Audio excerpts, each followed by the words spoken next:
In front of me is TECNO Spark 20p, and today I would like to show you how you can turn on and use one-handed mode.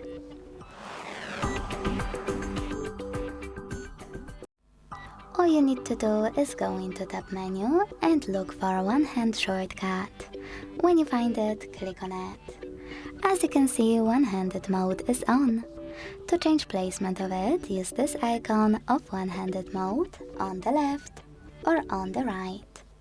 To go back to standard size screen, you can either click on the same shortcut or click on this X, also on the left or on the right.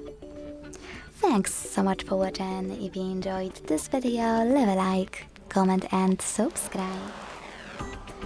Bye!